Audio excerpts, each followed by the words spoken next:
concretamente el capítulo 1, por favor, libro de Job, capítulo 1. Mientras están buscando el pasaje, decirles que hablando con algunas personas en Israel sobre este libro y sobre este personaje, algunos me llegaron a decir que no puede ser que hubiera un hombre llamado Job, porque consideran que es prácticamente imposible que un ser humano pueda soportar tanta presión y tantos problemas y tantas pruebas como las que este hombre, según nos cuenta y nos narra el libro, tuvo que aguantar. Entonces yo les preguntaba, bueno, entonces si tú crees que este personaje no existió, ¿cómo interpretas, cómo aceptas o recibes el libro de Job?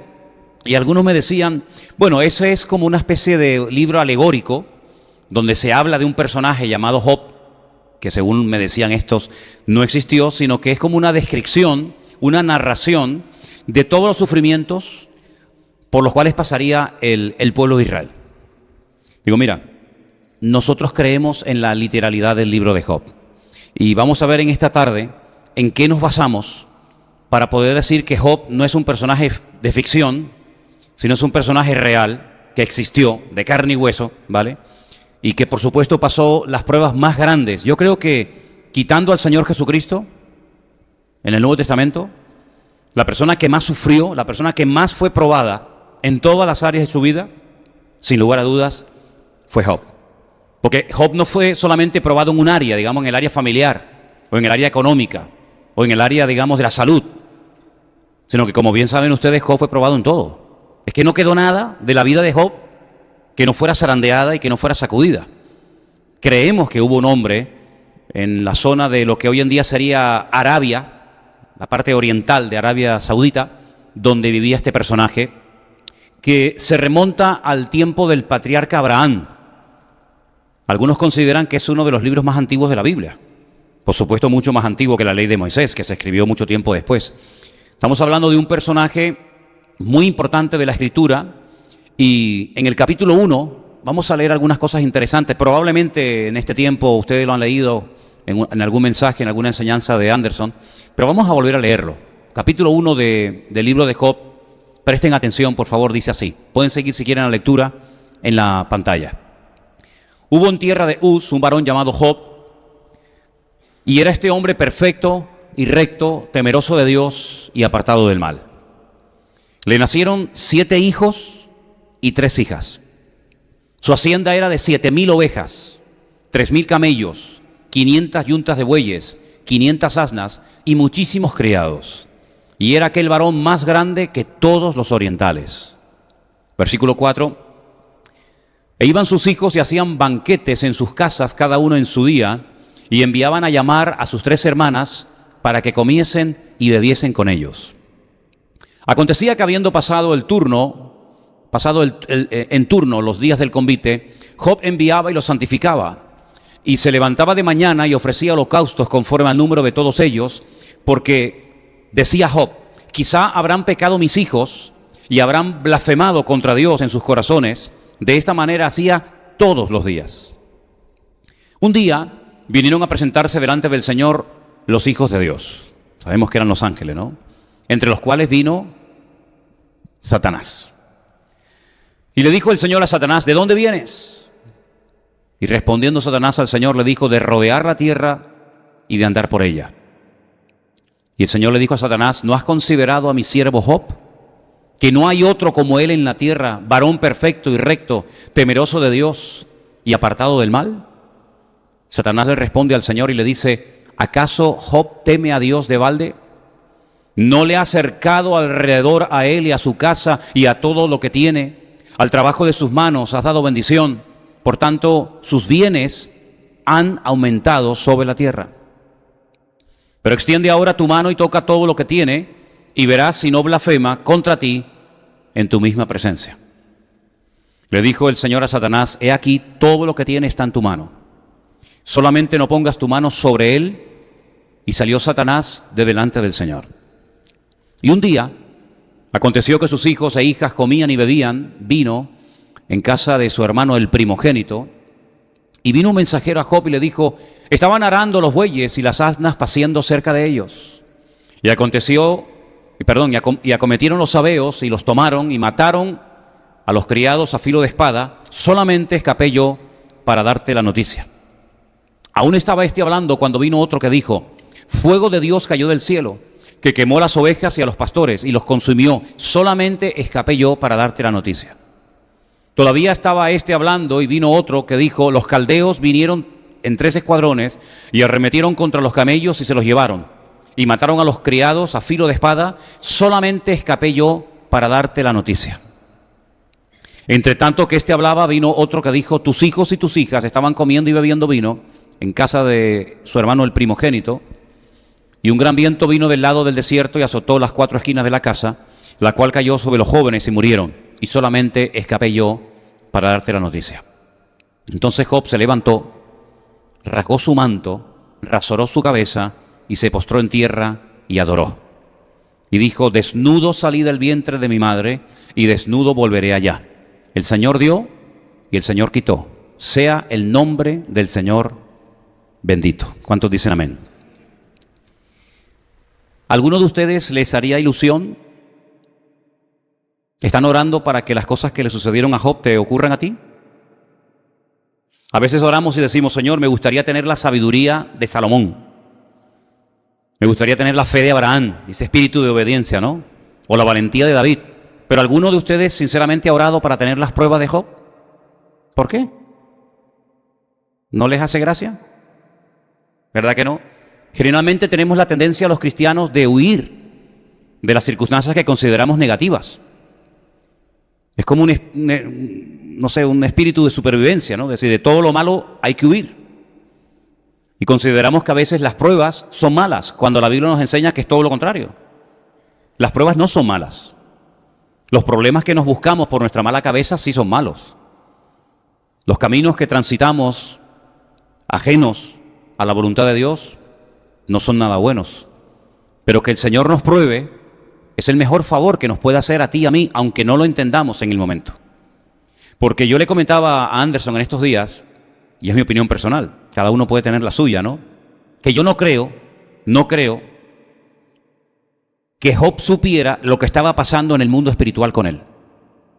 Ese pique, ¿no? Esa especie de apuesta, ese deseo de ver blasfemar y de ver claudicar a Job por parte de Satanás, y esa seguridad tremenda que tenía el Señor en su siervo, eso fue algo que pasó allí en la eternidad, algo que pasó en la presencia de Dios. Pero yo estoy convencido de que Job no tenía ni idea de lo que estaba pasando, porque si así hubiera sido, pues ya no tenía gracia la prueba. Si tú entiendes todo lo que te está pasando, pues ya no es una prueba. Porque yo dije hace tiempo, no sé cuántos de ustedes se acuerdan, que una de las características de la prueba es que no entendemos lo que nos está pasando. Las pruebas tienen unas características. Y una de las características de una prueba que Dios está mandando a mi vida es que no entiendo nada. Incluso puede ser que hasta me enfade y diga: ¿pero por qué a mí? ¿Por qué siempre me tiene que caer a mí esta situación? Incluso puede ser que hasta te puedes enfadar y rebelar con Dios, diciendo: bueno, estoy orando, estoy asistiendo a la iglesia, estoy leyendo tu palabra, estoy haciendo las cosas lo mejor que puedo, lo mejor que sé. ¿Por qué me tiene que venir a mí ahora esta prueba en mi matrimonio?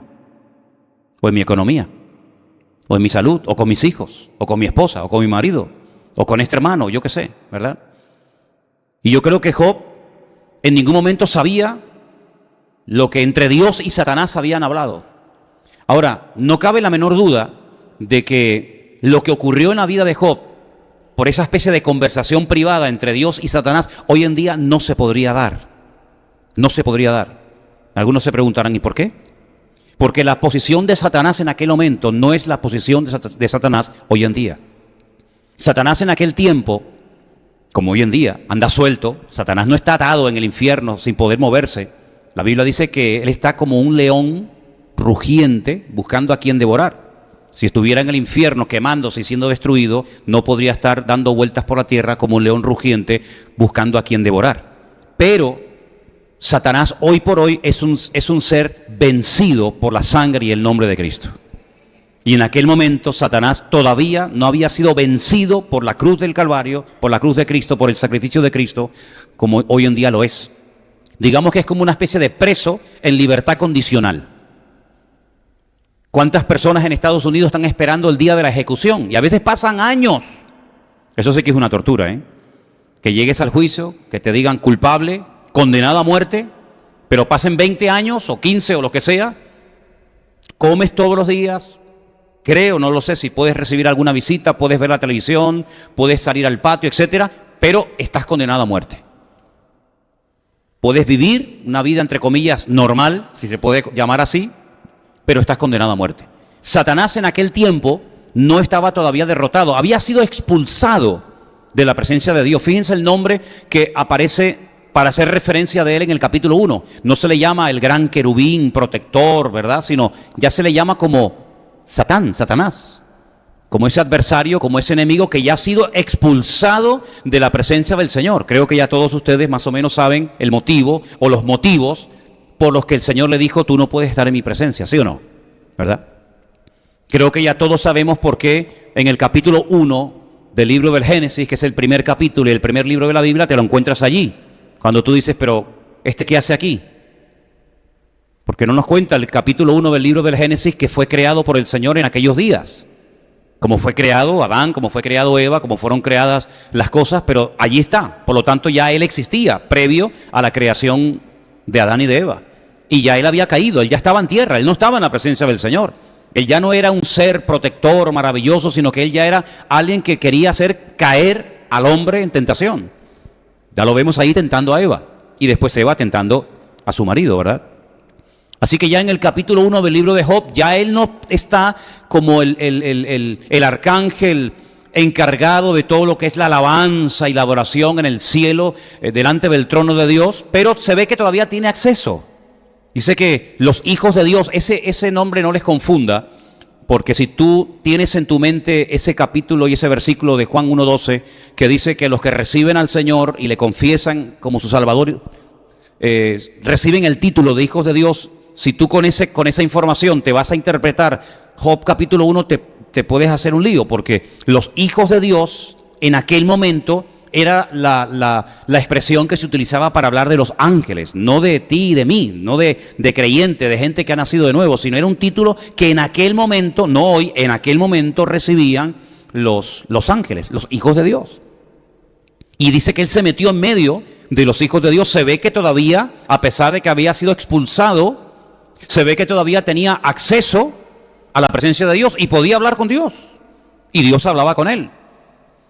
Y lo curioso es que Satanás no toca el tema de Job. Satanás responde a una pregunta. ¿De dónde vienes? Le dice Dios a él. ¿De dónde vienes? Creo que hemos leído de rodear la tierra, ¿no? De andar por la tierra. Bueno, el texto original habla acerca de la redondez de la tierra. Fíjate, ya en el libro más antiguo de la Biblia ya se menciona el hecho de que la tierra es redonda, no plana. Vengo de rodear la tierra, de la redondez de la tierra. Así que él no menciona en ningún momento el personaje de Job. Es Dios el que lo saca. Es Dios el que dice, bueno, y si has dado tantas vueltas por todos los continentes y por todas las naciones y has visto tanta gente y tantos reyes y tantas naciones y tantas personas, ¿no te has fijado, no te has dado cuenta de que hay una persona que es diferente? ¿No te has dado cuenta de que hay una persona que habla, que vive, que se comporta de una forma diferente? Y Dios comienza a hablar bien de él. Y Dios dice, es perfecto, la palabra perfecto es completo, es una persona íntegra, es una persona que me ama, es una persona que me teme. ¿No te has fijado? Y Satanás le dice, sí, claro que me he fijado. Sí, claro. Sí, la vida de Job no pasaba desapercibida, como la tuya y la mía tampoco pasa desapercibida, para bien o para mal. Nosotros no somos seres transparentes, ¿no? Invisibles. En el mundo espiritual nos conocen, ¿sí o no? Perfectamente. ¿Se acuerdan ustedes cuando aquellos demonios que pretendían expulsar unos que se llamaban los hijos de Seba, ¿se acuerdan? Que invocaban al Cristo que predicaba el apóstol Pablo. ¿Se acuerdan la respuesta de estos demonios? Dice, no, si a Cristo lo conocemos. Y a Pablo también. Pero a ustedes no sabemos quiénes son. Si no reconocemos la autoridad de ustedes. Por lo tanto, en el mundo espiritual se ve que hay como un conocimiento de todos y cada uno de aquellas personas que en un momento determinado marcan una diferencia por su forma de vivir, por su creencia, por su testimonio, por lo bien que lo están haciendo, por lo mal que lo están haciendo, etcétera, etcétera. Así que Job no pasaba desapercibido en el mundo espiritual. Satanás dice, sí, yo sé, pero añade algo. Pero claro, él te adora y él tiene ese nivel aparentemente de madurez y de consagración porque tú lo has bendecido, tú lo has prosperado tanto. Y además hay algo que le llamó la atención al diablo. Dice, es que tú lo has rodeado. Hay como un muro, una protección, un cerco de espinas alrededor de él. Y esto está basado en lo que hasta el día de hoy hacen los pastores.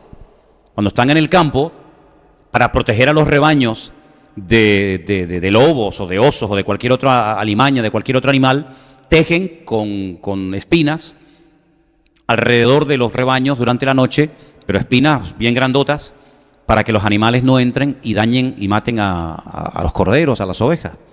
Y Satanás dice, es que yo noto que hay alrededor de él, de su familia, de sus hijos, de todo cuanto tiene. Ahora, me llama la atención que la espiritualidad del padre no era la espiritualidad de los hijos. Dios realmente de quien está presumiendo es de Job, no de los hijos de Job. Pero Satanás cuando habla de la familia de Job dice, es que tú también tienes rodeado a sus hijos. Bueno, y eso es algo bonito, ¿no? Porque vemos que, como dice Pablo en la carta a los Corintios, que el hombre creyente santifica a su esposa y a sus hijos inconversos. O viceversa, ¿no? La esposa creyente puede llegar a santificar, en cierto sentido, a proteger, a bendecir a su marido, a sus hijos inconversos. Eso es muy bonito saberlo, ¿verdad? Entonces, Satanás le hace una propuesta a Dios. Dice, mira, quítale esa protección y ya verás cómo blasfema y habla mal de ti en tu misma presencia. Ahora, la seguridad de Dios a mí me sorprende. Es decir, Dios no tiene ninguna duda a la hora de responder. Claro, el planteamiento, la sugerencia, la propuesta del diablo es muy fuerte, muy fuerte. Es decir, yo te voy a demostrar que tú te equivocas. Quítale esa protección, desampáralo, déjalo solo y ya verás. Vamos a conocer al verdadero Job. Vamos a ver si realmente toda esa espiritualidad y toda esa madurez y toda esa devoción, si es real o es egoísta. Y el Señor tiene tanta seguridad en Job que le da permiso, qué bonito esto, ¿no? Le da permiso a Satanás como diciéndole, venga, demuestra lo que acabas de decir, inténtalo. Vemos aquí algo muy importante que no nos puede pasar desapercibido. Que Satanás, a pesar, y no se sorprendan por lo que voy a decir, ni se tiren de los pelos, Satanás no es un imbécil. Satanás es un ser tremendamente poderoso, ¿eh? ¿Cómo dice, hermano? Sí, se lo vuelvo a repetir por si no me entendió. Satanás es un ser tremendamente poderoso. El que esté vencido, el que esté a raya por la obra de Cristo es otra cosa. Pero que tiene un poder destructivo impresionante, no le quepa a usted ni la más mínima duda. Jesús, hablando de él, dijo, es un ladrón que viene para hurtar, para matar y para destruir. Esos tres adjetivos los dijo Cristo acerca de este personaje. Es un ladrón que viene a hurtar, a matar y a destruir. Y hermanos, seamos sinceros, ¿consigue a veces Satanás sus objetivos con ciertas y determinadas personas, con naciones, con familias? ¿Sí o no? No le quepa a usted la menor duda. No le quepa a usted la menor duda. El único personaje de la Biblia, escúcheme bien lo que le estoy diciendo, cuando la Biblia lo describe a él el día de su creación, no vamos a leer ahora los pasajes, tal vez en su momento lo haremos, el Señor dice, acabado en hermosura. Cuando terminó de crear a Adán dijo, y vio Dios que era bueno. Pero cuando terminó de crear este personaje dije, acabado en hermosura, el sello de la perfección, lleno de sabiduría. Si los atributos, los piropos, permítame la expresión, que el Señor utiliza para hablar de este personaje, no los utilizó nunca para hablar de ningún ser humano. Acabado en hermosura. ¿Cómo creó, cómo puso Dios a Adán y a Eva en el jardín del Edén? Desnudo, como la madre los trajo al mundo. ¿Sí o no? Así, desnudito. ¿Cómo era la vestidura de Satanás o de Luzbel en aquel momento? Léalo en la Biblia. Ahí está en Ezequiel, ahí está en Isaías. todo tipo de piedras preciosas alucinantes. Era como las vestiduras del sumo sacerdote, pero multiplicado por 1000, porque el sumo sacerdote llevaba unas piedrecitas ahí nomás, pero este tenía un acabado, era algo espectacular. Incluso algunos dicen que al estar tan cerca de la presencia del Señor, con la luz de Dios, cuando irradiaba esos colores sobre lo que se divide la luz, ¿verdad?, en 7 colores diferentes, Él los proyectaba. Satanás entiende todos los idiomas del mundo, todos. Alemán, francés, hebreo, arameo, griego, español, japonés, chino, todos los idiomas del mundo Él los conoce. Se sabe la Biblia de memoria. Dígame usted un cristiano, un pastor, que se sepa la Biblia de memoria. Yo no conozco a nadie. Él se la sabe de memoria. Conoció personalmente a Jesucristo. Ha hablado personalmente con Dios. Personalmente con Dios. La Biblia limitó al hombre hasta el punto que dijo que el hombre no puede ver a Dios porque si le ve cae muerto. Sin embargo, Satanás veía a Dios y no se moría. ¿Qué le parece? Y hablaba y salía. Satanás habló con Cristo en el desierto en varias ocasiones y no cayó tumbado al suelo, patas arriba, como una cucaracha. Es capaz de recorrer la tierra así, en décimas de segundo. Dice, vengo de recorrer la tierra. Oye, la tierra tiene muchos miles de kilómetros de circunferencia y él la recorre así como nada. Sabe perfectamente de matemática, de arqueología, de química, bueno, y en cuanto a la música ni le cuento. El tema favorito del diablo es la música, el arte, la literatura, todo eso le fascina y lo utiliza muchas veces para volver locas a las multitudes con todo tipo de instrumentos, etcétera, etcétera, ¿no? El día que Dios creó al hombre utilizó barro, lo más bajo. No utilizó oro, ni piedra, ni platino, barro, polvo. Y le recuerda, polvo eres y al polvo serás. Pero la Biblia nos enseña que cuando el Señor creó a este personaje, utilizó piedras preciosas y lo dotó de una sabiduría y de una hermosura espectacular. Y todo eso, cuando Él se va de la presencia del Señor, o mejor dicho, cuando lo expulsan de la presencia del Señor, todo ese conocimiento, toda esa sabiduría, todo eso, se lo llevó. ¿Qué te parece? Y por eso cuando se presenta delante de la presencia del Señor, Él le dice, no, si yo sé quién es Job, yo sé perfectamente cómo se llaman sus hijos y dónde vive y qué edad tiene y si está casado, si está soltero, sé absolutamente todo de él, pero también sé que si tú lo pones a prueba y me permites a mí quitarle todo, te vas a llevar la mayor desilusión de tu vida con este personaje del cual ahora estás presumiendo y fanfarroneando. Y el Señor le dijo, venga, dale. Y ahí dice que salió de la presencia del Señor este ser terrible y se ensañó. ¿Sabes? Se ensañó con Job de una forma tremenda. Y todo lo que le pasó, dice que le ocurrió en un día, si no fue en un plazo de 20 años, ¿no? Sino que le estaban contando una desgracia y aún no habían terminado de contársela, ¡pum! Y venía el otro. Y aún no se había repuesto del anterior, ¡pum! Y venía el otro, y venía el otro. Y al final, como la puntilla, porque oye, puedes perder cosas, pero bueno, puedo perder las ovejas, las yuntas de bueyes, las cabras, los terrenos, las propiedades, las cosechas, pero la última noticia, que tuvo que ser durísima, dice, y los 10 hijos que tienes, los 7 varones y las 3 hembras, están muertos, ya no existen. Saben ustedes que el número 7 es el número de la perfección, ¿verdad? Y Job tuvo la perfección en la familia, tenía la familia perfecta. ¿Cuántos varones tiene? 7. El judío que tenga 7 varones se puede considerar Asherei, es el hombre más privilegiado y gozoso de la tierra. Solamente veo en la Biblia 2 hombres que tuvieron 7 hijos, varones. A Job. ¿Y quién era el otro? Isaí, el padre del rey David. 7 hijos varones. Por eso, cuando nació el octavo, en cierto sentido fue como una tragedia, porque rompía la perfección familiar. Y por eso David muchas veces se consideraba como el último de la fila, ¿no? En pecado me concibió mi madre. Tenía que estar en pecado cuando Dios permitió que yo naciera. Así que tenía los 7 varones y tenía 3 hembras. Bueno, pues ni uno le quedó con vida. Porque, oye, el perder un hijo tiene que ser duro, ¿no? Pero el perder a los 10, yo creo que no hay ninguno de nosotros que sea capaz de poder entender lo que tiene que sentir un padre cuando pierde a todos sus hijos y toda su fortuna y toda su herencia y todo en un día. Ahora, los traductores de la Biblia, los que hacían las copias de la Biblia, y esto lo compartíamos anoche, se quedaron tan sorprendidos por lo que pretendía Satanás con este hombre, que blasfemara, que hablara mal de Dios, que cuando tradujeron, vamos al capítulo 1 un segundito, cuando tradujeron el texto, no pusieron la palabra maldición, porque les parecía muy fuerte, y pusieron la palabra bendición. En Job capítulo 1,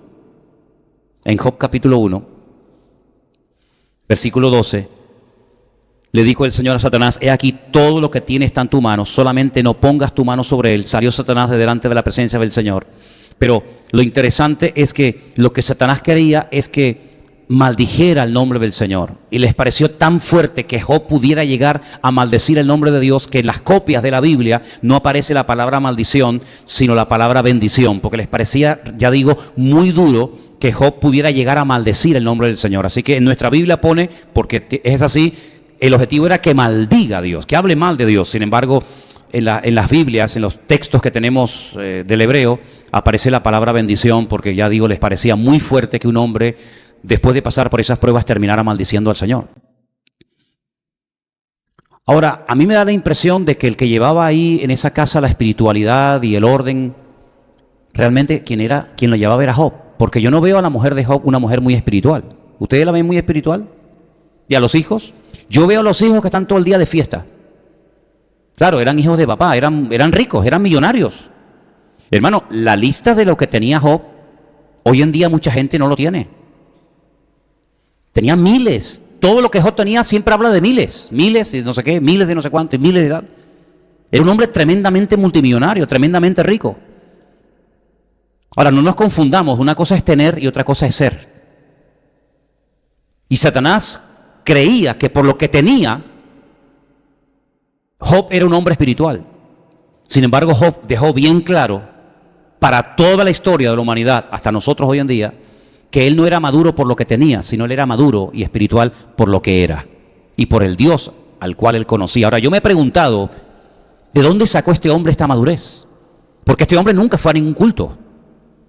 Este hombre no conoció el concepto iglesia. Este hombre nunca fue al templo de Jerusalén. Este hombre nunca leyó la Biblia. No, es que la Biblia no se había escrito ni una letra. ¿De dónde tenía este hombre tal conocimiento, tal madurez? Incluso lo que me llama la atención es que presentaba sacrificios. Bueno, presentaba sacrificios porque ustedes saben que cuando Adán y Eva pecaron y fueron expulsados de la presencia del Señor, una de las cosas que el Señor estableció como norma, como patrón de conducta, es que a partir de ahora el que se quiera acercar a mi presencia ya no es como antes que hablaban conmigo. No, eso se acabó. Ahora las cosas se han deteriorado. Ahora vamos a entrar a otro nivel.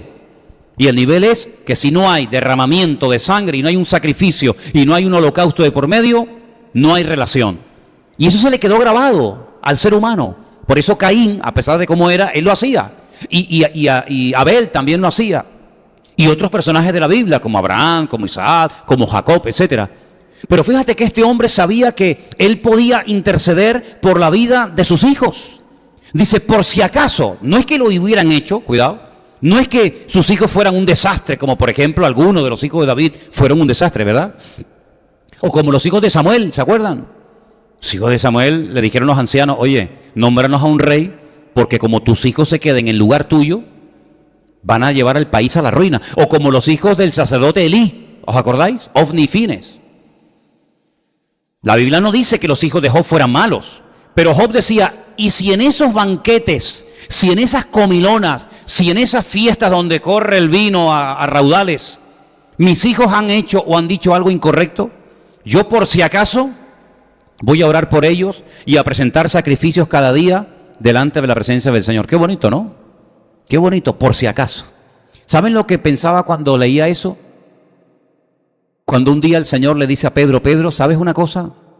Satanás ha venido, conversación que no tenemos en la Biblia, dicho sea de paso, pero el Señor dice, Satanás ha venido y os ha pedido. Y me ha pedido, me pide permiso, como le tuvo que pedir Satanás al Señor en el libro de Job, para que les deje que les zarandee como al trigo. ¿Se acuerdan, sí o no? Pero ¿qué le dice el Señor? Pero yo ya he orado. Antes de que Él viniera a pedirme eso, yo ya iba por delante de Él.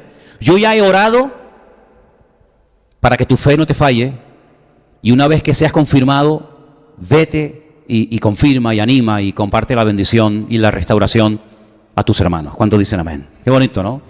Bueno, pues así como Job se adelantaba a lo que a lo mejor los hijos podían hacer, y así como el Señor se adelantó a Satanás cuando vino a pedirle a los discípulos, yo creo que cada mañana podemos tener la seguridad, antes de despertarnos, antes de quitarnos las legañas de los ojos, antes de lavarnos los dientes, antes de levantarnos de la cama, ya el Señor ya oró por nosotros, para que el día fuera un día victorioso y bendecido. Y ya nos cubrió con su sangre, para que nuestras fuerzas físicas y espirituales sean las mejores. ¿Cuánto lo creen? Así que valoremos eso, saber que el Señor siempre nos tiene en el punto de mira, y saber que Él nos dice, ay, hoy se me olvidó orar por Patricia, hoy se me olvidó orar por Johnny, sino que el Señor todos los días de nuestra vida, aun cuando dormimos, fíjense lo que les digo, aun mientras dormimos, el Señor vela y cuida de tu vida y de la mía. ¿Cuánto lo creen? Amén. Qué bonito. Ahora, les dije al principio que nosotros creemos en la literalidad de la escritura, del libro de Job, porque uno de los requisitos, yo sé que no es el tema, pero viene a colación, uno de los requisitos para decir, bueno, ¿qué libros ponemos y qué libros no ponemos en la Biblia? Cuando se hizo el canon, cuando se decidió, claro, había un montón de libros, mucho más que lo que tenemos aquí. ¿Qué libros ponemos en la Biblia y qué libros no ponemos? ¿Y por qué los ponemos? ¿O por qué no los ponemos? Uno de los requisitos era que en otros libros de la Biblia se hiciera referencia a ese personaje o a ese libro. Ese era uno de los requisitos. Por ejemplo, ustedes se van a dar cuenta de que Jesús menciona muchas veces cosas del Antiguo Testamento e incluso hasta personajes.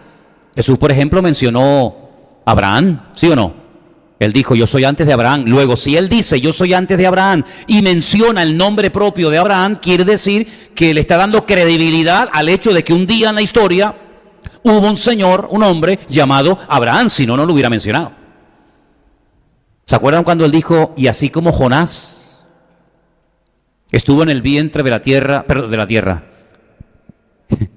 del pez, 3 días y 3 noches, así yo estaré en el vientre de la tierra también? Es decir, le está dando credibilidad al hecho de que hubo un pez que se tragó a un señor llamado Jonás, que luego lo vomitó, etcétera, etcétera, ¿verdad? Entonces, ¿hay alguna referencia fuera del libro de Job que podamos utilizar nosotros los creyentes, los asiduos lectores, los estudiantes de la Biblia, para decir, no, mira, Job existió? Esto no es un mito, ni es un libro simbólico, sino que en otros pasajes de la Biblia se habla de Job. Sí, lo hay, hermano, y déjeme que lo leamos en esta noche. El primero está en el Antiguo Testamento, Ezequiel, capítulo 14, por favor, versículos 14 y 20. Escuche. Ezequiel 14 dice, si estuviesen, es Dios el que está hablando, ¿no? En ese momento, la situación del pueblo de Israel era terrible, y dice el Señor, si estuviesen en medio de ella, en medio de la tierra, estos 3 varones, Noé, Daniel y Job, ellos por su justicia librarían únicamente sus propias vidas, dice el Señor. ¿Qué personajes se mencionan ahí? A Noé, aquel del arca, a Daniel, el profeta, cuyo libro está en la Biblia, y a Job.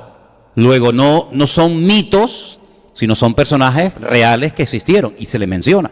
En el mismo capítulo, pero el verso 20 dice, y si estuviesen en medio de ella, Noé, Daniel y Job, vivo, yo, dice el Señor, no librarían a hijo ni a hija. Fíjate, ya la maldad de ustedes es tan grande que aunque tú fueras como Noé, aunque tu espiritualidad y tu madurez fuera como la de Daniel o como la de Job, ya no sería como cuando Job protegía a sus hijos, sino que ya eso no. Ya hoy en día la maldad es tan grande que, mira, se librarían ellos solos, pero ni a sus hijos ni a sus hijos, sino que solamente ellos, por su justicia, serían librados y serían salvadas sus propias vidas. ¿Te das cuenta? Entonces ahí, en ese libro de Ezequiel, se da credibilidad al hecho de que hubo un personaje llamado Job. ¿Amén? Pero hay más, sí, hay otro más. Santiago 5:11, perdón. Santiago 5, verso 11. Aquí tenemos por bienaventurados a los que sufren. Ay, ¿sabíamos eso? Bienaventurados los que sufren. Yo pensaba que eran pobrecitos, ¿no? No, la Biblia dice, bienaventurados los que sufren. Habéis oído de la paciencia de Job, y habéis visto el fin del Señor, que el Señor es muy misericordioso y compasivo. ¿Te das cuenta? Entonces, vemos que en el Nuevo Testamento también se hace referencia a este personaje, lo cual nos da a entender, y lo aceptamos así, de que Job no es un personaje inventado que simboliza a Israel o a sabe Dios quién, sino que Job realmente es un personaje de carne y hueso. Ahora, hay algo que a mí me sorprende de Job, y es cómo reacciona cuando ya no tiene nada. Porque vivir en la abundancia, no hay que aprender a vivir en la abundancia. Si usted, por ejemplo, mañana le llama el gobierno, el ayuntamiento, los servicios sociales, y le dice, mira, hemos estudiado tu vida por tu DNI, porque estás empadronado, etcétera, etcétera, y viendo que eres una buena persona, una buena mujer, un buen hombre, hemos decidido pasarte todos los meses a tu cuenta bancaria 5.000 euros. Vendrías a la iglesia hecho polvo, ¿verdad? Pidiendo oración, por favor, hermano, ayúdeme, porque yo no sé qué voy a hacer todos los meses con tanto dinero. No sé, hermano, ayúdeme, porque yo no sé ahora con 5.000 euros. ¿Tendrías algún problema? Bueno, a lo mejor sí, ¿no? Pero para vivir en la abundancia, como que no hay que pedir oración, ¿no? Aunque la abundancia ha echado a perder a más gente que la escasez. Dicho sea de paso, ¿no? Porque es más difícil ser fiel cuando sobra que cuando falta. Porque cuando falta, buscas de Dios y dependes del Señor. Cuando te sobra, como decía Salomón, no me des demasiado, no sea que me olvide de ti. Fíjate tú el peligro que puede correr una persona cuando tiene demasiado. Puede llegar a olvidarse de Dios. Y Pablo, tomando todo eso, dice, y no se olviden que la raíz de todos los males es el amor al dinero. Fíjate lo que te digo, ¿no? Entonces, lo que me llama la atención es ver que Job no perdió la paz, no perdió la fe, no perdió la confianza en el Señor cuando no tenía nada. Aquí dice en nuestra versión en español que se sentó sobre ceniza. Esto es lo que hacían los que estaban pasando un problema muy grave en su vida. Generalmente los que estaban de luto se cubrían con telas de silicio, se llenaban de ceniza. Pero el texto original dice que se fue a vivir a un estercolero. Es decir, Job vivía. Nosotros lo vimos cuando estuvimos en Kenia, cuando abrimos aquella obra en Kenia, ¿se acuerdan?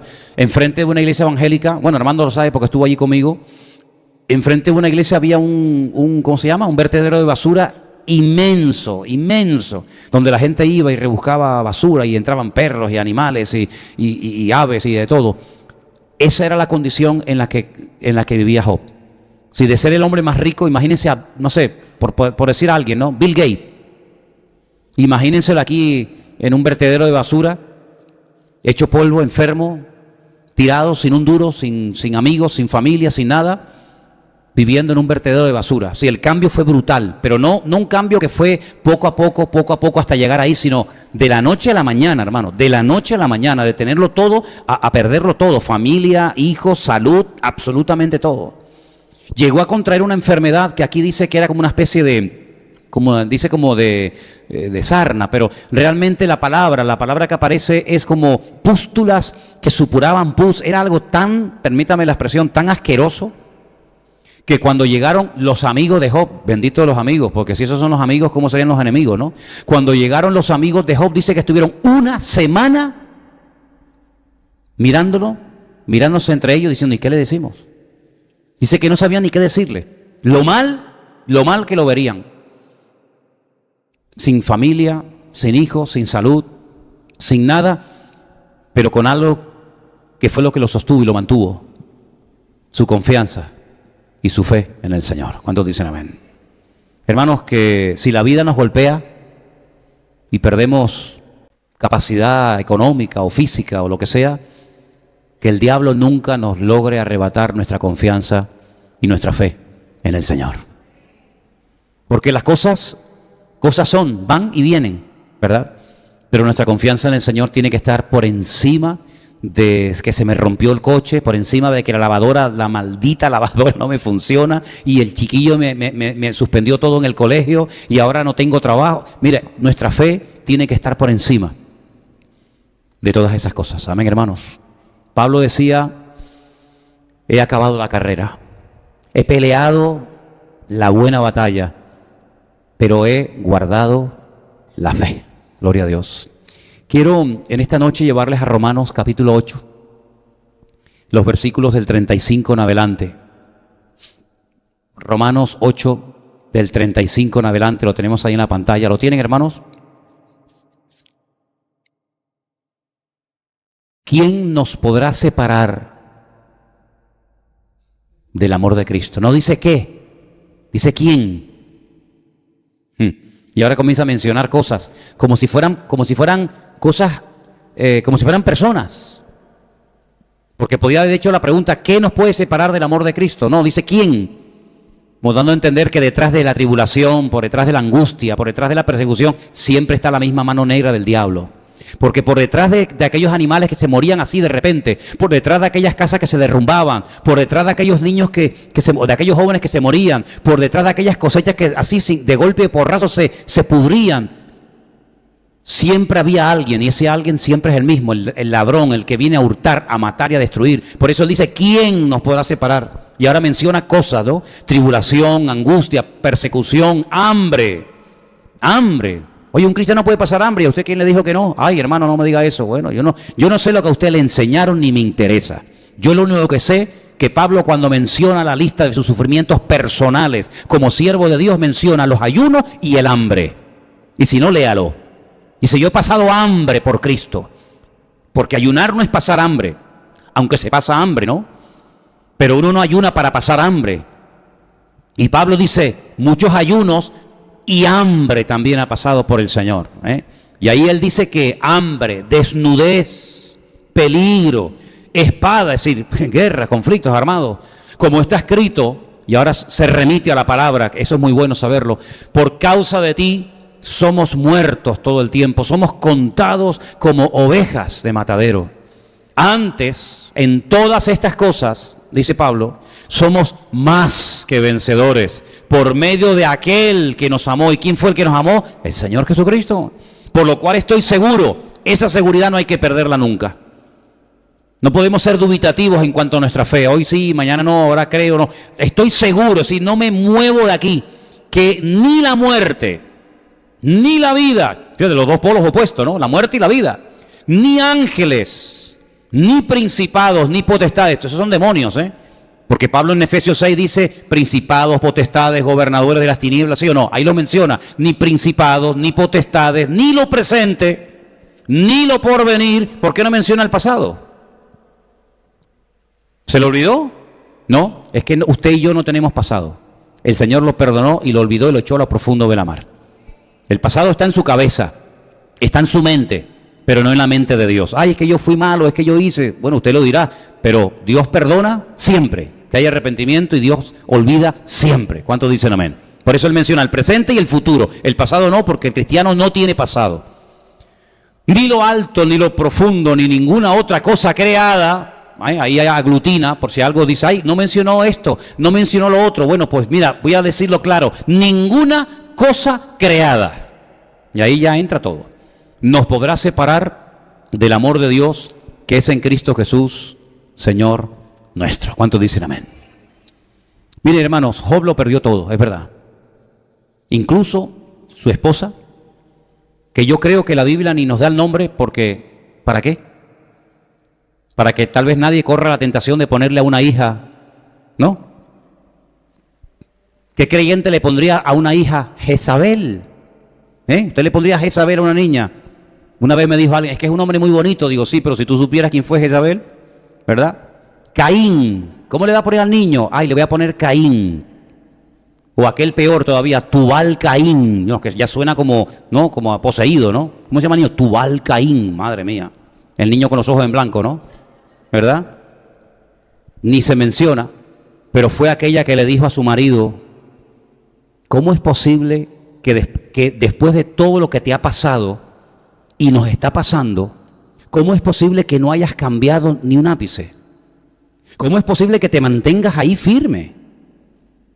Claro, los amigos de Job, que cuidado, los amigos de Job, injustamente, se ha dicho a veces cosas que no son correctas.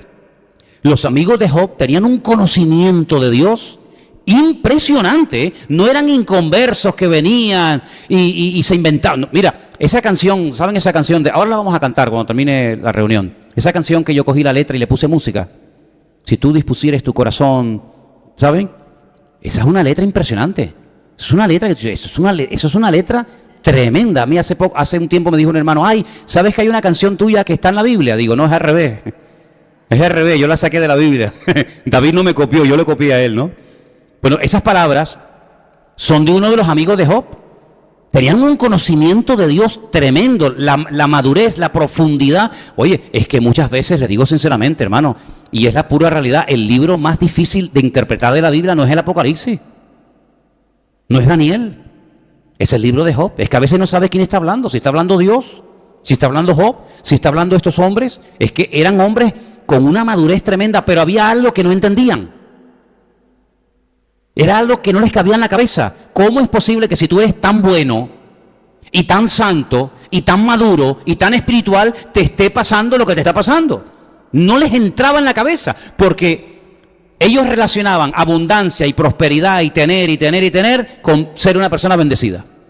Y una persona que es un pelagato, que es un pobre desgraciado, que no tiene comida, que está enfermo, que no tiene ropa, que la mujer lo abandona, que los hijos se le mueren, es que Dios no está contigo. Pero es que hoy en día pasa lo mismo, ¿sí o no? Hoy en día hay iglesias que te dicen qué coche tiene, qué ropa usa, cuántos kilómetros tiene su coche, vive bien, vive. Entonces que Dios le está bendiciendo y prosperando.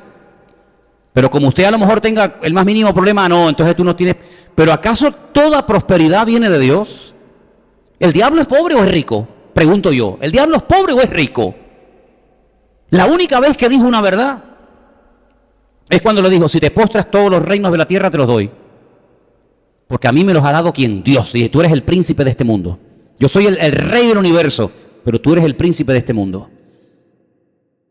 Por lo tanto, queridos hermanos, no confundamos el tener con decir, bueno, Dios está conmigo, porque hay miles o millones de gente que no creen en Dios y son ateos y hasta son satanistas y tienen mucho más dinero que miles de cristianos hoy en día. Así que no te confundas, ¿no? Como tengo, es que Dios está conmigo, no me digas. Sin embargo, Job se dio cuenta de que lo único que era seguro en esta vida, que nadie le podía quitar, era su confianza en Dios. Mira, los hijos, oye, se murieron. Doloroso, pero es la pura realidad. Tú tienes un hijo y se puede morir. Tú tienes un coche, se puede romper, tienes una casa, se puede derrumbar, tienes una cosecha, se puede pudrir. Todo eso es posible. Y pasa. Porque el sol sale para buenos y para malos. Pero hay algo que el diablo no nos puede quitar. Y es nuestra fe y nuestra confianza absoluta en Él. ¿Cuántos dicen amén? Y entonces Job tenía esa seguridad tan grande que al final del libro, y mira tú por dónde, cuando yo venía ahora en el barco estos días, venía leyendo el último capítulo del libro de Job. Al final del libro, estos amigos tienen que entender de que ellos tienen un concepto de Dios distorsionado.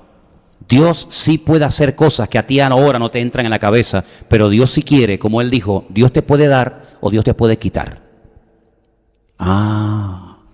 Usted sabe que hay 2 capítulos en la Biblia que son idénticos, son iguales. Los compartía con Anderson estos días. Idénticos. Es el capítulo cuando habla de el censo. ¿Se acuerdan cuando David hizo un censo? La diferencia entre un capítulo y otro es que uno está en un libro y cientos de años se escribió en otro libro. Uno está en Crónicas y otro está en Samuel. Hay diferencia de siglos entre uno y otro. Y un capítulo empieza diciendo que Dios incitó a David para que hiciera un censo. Y ahí vino una ruina terrible. Y miles de personas murieron. Y el otro capítulo, que dice exactamente lo mismo, en vez de empezar diciendo que fue Dios el que le pone en el corazón, el que incita a David a hacer un censo, dice, Satanás incitó a David para hacer un censo. Entonces dice, pues ¿cómo puede ser? El mismo capítulo, la misma historia, la misma persona, el mismo censo, pero ¿por qué en uno dice Dios y en otro dice Satanás? Porque en aquella época, cuando el escriba, el autor de ese libro que dijo Dios incitó a David, no se aceptaba, no se creía, como los amigos de Job, que Dios pudiera mandar o permitir ciertas y determinadas pruebas, circunstancias o desgracias al ser humano, sino que todo lo malo viene del diablo y todo lo bueno viene de Dios. Pero después de siglos, Israel y los escribas aprendieron que cuando no se anda bien delante de Dios, el enemigo puede tomar lugar. Y de ahí que la Biblia diga, no le deis lugar al diablo. No le deis lugar al diablo, porque como le des, lo va a tomar. Entonces, por eso entendemos que el que le puso algo malo en el corazón a David no fue Dios. El que le puso un deseo de hacer algo malo a David en su corazón fue el otro, fue el diablo.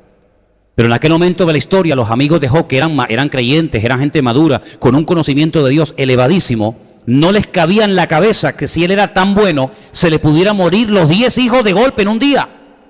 Algo malo tiene que haber en tu vida que nadie sabe. Y esa es la razón por la que tu familia no funciona. Y esa es la razón por la que tu economía no funciona. Y esa es la razón por la que tu enfermedad no se sana. Y esa es la razón por la que te pasa esto y esto y esto. Y siempre usted va a encontrar a lo largo del camino creyentes, hermanitos y hermanitas que le vendrán y le dirán, ay hermana, pero dígale como aquel hombre escribió en aquella carta, la última que escribió en su vida, todos me abandonaron, e incluso algunos se fueron al mundo, creyendo que el mundo les ofrecía algo mejor que estar conmigo, pero el Señor estuvo a mi lado y me dio fuerzas y me libró de la boca del león para que pudiera cumplir con mi ministerio. ¿Y saben lo que dijo Job? Hay expresiones, hay frases en el libro de Job que son espectaculares, pero espectaculares, ¿eh? Job dice, aunque Dios me mate, lo seguiré adorando, porque yo sé que Él está vivo. ¿Pero quién habla así? Alguien que está en la cumbre, ¿no? No, alguien que está tirado, hecho polvo. Aunque tú me mates, yo no claudico, porque yo sé que tú estás vivo. Pero va más allá, porque él creía en la resurrección. ¿Quién creía en la resurrección en aquellos tiempos? Nadie. ¿Había acaso resucitado a alguien? No. Pero Job dijo, aunque mi carne se deshaga, o sea, aunque yo me despedace, aunque yo me muera, yo sé que yo con mis ojos volveré a ver a mi Redentor. Él está creyendo que va a resucitar. Bueno, y dice cosas como aquello que dijo al final del libro, yo de oídas te había oído, pero ahora realmente mis ojos te ven. Es decir, tuviste que pasar por un montón de circunstancias duras en tu vida para descubrir áreas de tu Dios que antes, cuando tenías abundancia y prosperidad, no conocías, pero que ahora has descubierto que Dios es mucho más de lo que tú te puedas imaginar. Qué bonito, ¿no? Así que, queridos hermanos, detrás de una prueba siempre hay una bendición de Dios en el camino, siempre. Te vuelvo a repetir, una característica fundamental y elemental de la prueba es que no entendemos lo que está pasando. Como Job seguramente en su carne diría, bueno, pero él mantuvo su integridad. ¿Y sabes cuándo recibe restauración total y absoluta? En la familia, en la economía, en la salud, etcétera, etcétera. Vamos a leerlo. Vámonos al último libro, el último capítulo del libro de Job. El último, ya terminamos. Se titula esta parte, Restauración de la vida de Job. Capítulo 42. Capítulo 42, por favor, a partir del versículo 10. ¿Lo ponemos? Quitó el Señor la aflicción de Job. La quitó el Señor, no que comenzó a tener otra vez un montón de cosas. No, tú puedes tener un montón de cosas, pero si Dios no obra, las cosas que tienes no te van a quitar la angustia y la aflicción. Es Dios el que tiene que obrar. Por eso no empieza diciendo que otra vez tuvo camellos y ovejas y yuntas de bueyes e hijos. No. Primero empieza diciendo, Dios fue el que actuó. ¿Cómo? Quitando la aflicción de Job. Y cuando Dios quitó la aflicción, ahora dice algo muy interesante. El Señor le quitó la aflicción a Job cuando él hubo orado por sus amigos. Luego, hay algo en la oración que vamos a ir descubriendo con el paso del tiempo, y es cómo se pueden restaurar cosas cuando uno se atreve a orar por el que desde nuestro punto de vista no se merece que yo ore por él. Si yo hubiera sido Job, yo a lo mejor nunca hubiera orado por estos tres desgraciados que lo único que venían era a meterse conmigo. ¿Qué sabes tú de mi vida? ¿Qué estás hablando tú? Si Job era un hombre generoso, un hombre buenísimo, Y tú me estás acusando de cosas que yo en mi vida he hecho, ni se me han pasado por aquí. Estás hablando de la más absoluta ignorancia e injusticia.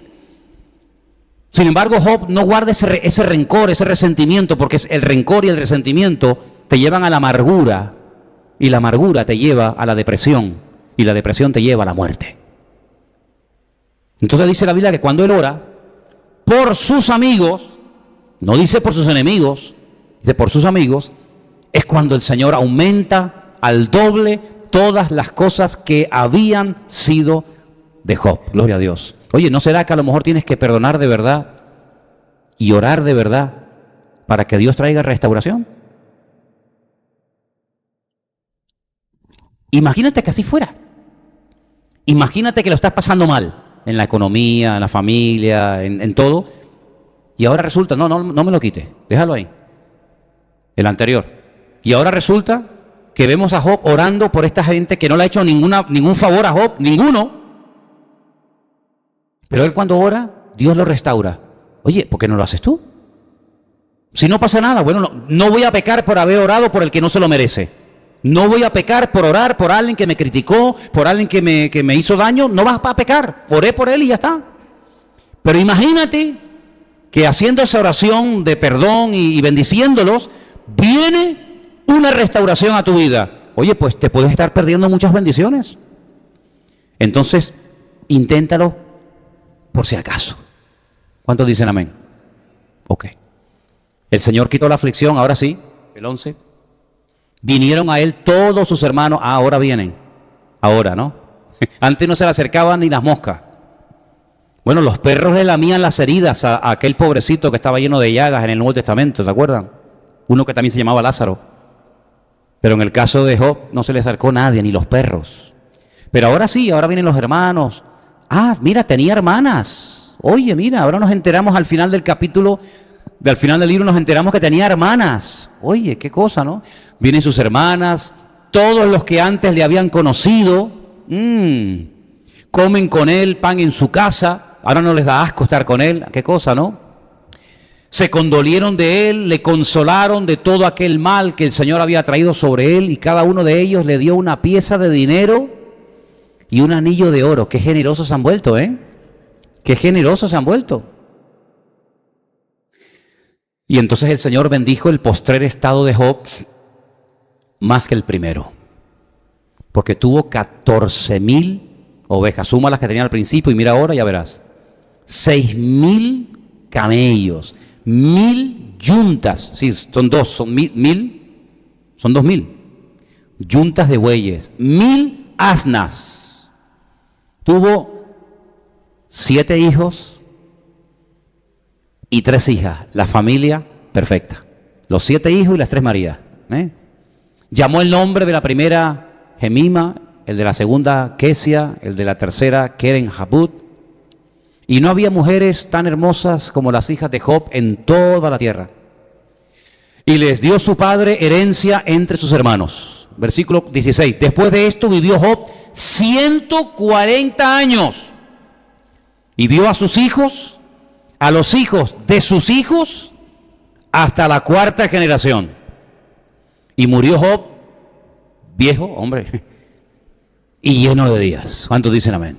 Es decir, aquí lo importante no es cómo empieza la historia. Aquí lo importante es cómo termina. Tú empiezas a leer el libro de Job y se te viene el alma a los pies, porque dice, madre mía, Señor se ensañó con este hombre, ¿no? O en la economía, o en la familia, o en lo que sea. Pero vemos que este hombre descubre a Dios en medio de la adversidad de la vida. Vemos que este hombre no claudica, vemos que este hombre no dice, bueno, pero ¿cómo me tratas así? Yo no he pecado para merecer este trato, esto es una injusticia.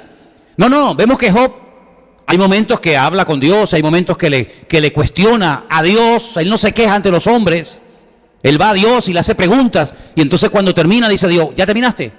Ahora te voy a preguntar yo a ti una serie de cosas, y le hace un montón de preguntas y lo deja con la boca abierta, pero vemos que él se deja tratar por Dios. Vemos que él no le da lugar a la amargura. Él no le da lugar al cáncer de la fe, que yo lo llamo la queja. Él no se lamenta, él no le echa la culpa, porque eso es muy típico. Cuando algo te va mal, siempre la culpa la tiene alguien menos tú. O es el marido, o es la mujer, o es el gobierno, es el que se fue, es el que vino, es el vecino, es el perro, es el niño. Siempre proyectamos nuestros defectos y nuestras carencias siempre en algo o en alguien. Job no fue nunca así. Job no le echó la culpa nunca a su mujer, no le echó la culpa ni al diablo, no le echó la culpa a Dios, no le echó la culpa a nadie, sino que él dijo, bueno, Dios ahora me está tratando de una forma diferente y por algo será. Él mantuvo su integridad, él mantuvo su fe, él mantuvo su confianza en el Señor. Y dice que el postrer estado, al final, mereció la pena pasar por aquel sufrimiento. ¿Por qué? Porque hay dolores que son una bendición. Y los dolores, las circunstancias, las pruebas de la vida, mira, toma nota de esto. Si no te acuerdas de nada, recuerda esto, mijo. Los problemas de la vida o te acercan a Dios o te revientan, así de claro. O agachas la cabeza y aprendes lo que tienes que aprender y decir, Señor, perdóname, y lo siento, y aprendo, y me dejo tratar y moldear por el Señor. O te haces el tío más soberbio, el tío más orgulloso, pegando patadas, insultando a medio barrio, a media humanidad, y creyendo que tú siempre tienes la razón y que todo el mundo está contra ti. Job no cayó en esta trampa, sino que Job dijo, mira, Dios me dio y Dios me quitó. Y Dios hubo un momento en el que me trató de una manera y Él, porque es Dios y tiene todo el derecho de hacerlo, ahora me está tratando de otra forma. Y por algo será. Y al final tú no ves a Job amargado, hecho polvo, destruido, un viejo de estos que se queja todo el santo día. Tú sabes que hay gente que se hace mayor y se hacen insoportables. Aquí no hay ninguno. Pero hay gente mayor que son insoportables, todo le molesta, todo. ¿Por qué está la luz encendida? Bueno, si me dijiste que la encendía, pues apágala. Apaga la luz. ¿Y por qué no enciende la luz? Pues, ¿qué quedamos? ¿La apago o la enciendo? ¿Quieres sopa? ¿O qué? Hay gente que se hace mayor, se hacen insoportables. Y no tan mayores a veces también. Pero Job no fue un hombre amargado, un hombre que no lo aguantaba a nadie, sino fue un hombre que amaba a Dios. Porque yo veo que Job amaba a Dios. Y te vuelvo a repetir y termino. Él no leyó nunca la Biblia. Bendición que tú y yo tenemos. Nunca tuvo un pastor. Y los amigos que tenía, pues, imagínate, tampoco eran como para tirar cohetes, ¿no? Nunca fue un culto. Nunca tuvo alguien que le asesorara correctamente, pero él descubrió que al único que uno se tiene que agarrar y confiar 100% es en Dios. Y cuando uno sabe en quién ha creído, mira, puedes pasar por tormentas, puedes pasar por valles de zombie de muerte, pero no temeré mal alguno, porque tu vara y tu callado me infunden aliento. ¿Cuántos dicen amén? Así que en esta noche, queridos hermanos, yo les digo que esta historia fue real. Esto no es un cuento, esto no es algo simbólico, esto fue real. Si este hombre pasó por todas estas pruebas, como tú y yo no vamos a poder pasar. Si este hombre hace tantos miles de años pudo pasar por estas dificultades y salir victorioso y terminar orando y bendiciendo a los demás, como tú y yo, con ese Dios y con su palabra y con su presencia en nuestra vida, con su Espíritu Santo, etcétera, ¿Cómo no vamos a poder pasar por dificultades si esas dificultades las ha permitido el Señor para nuestro beneficio? Porque los que amamos a Dios, todo nos ayuda para bien. ¿Cuántos dicen amén? Así que, hermanos, ¿por qué no le damos gracias a Dios esta tarde al Señor? ¿Por qué no cierras tus ojos ahí donde estás? Y le dices al Señor, bueno, tal vez no nos atrevemos a pedirle que nos mande las pruebas de Job. Yo no se las voy a pedir.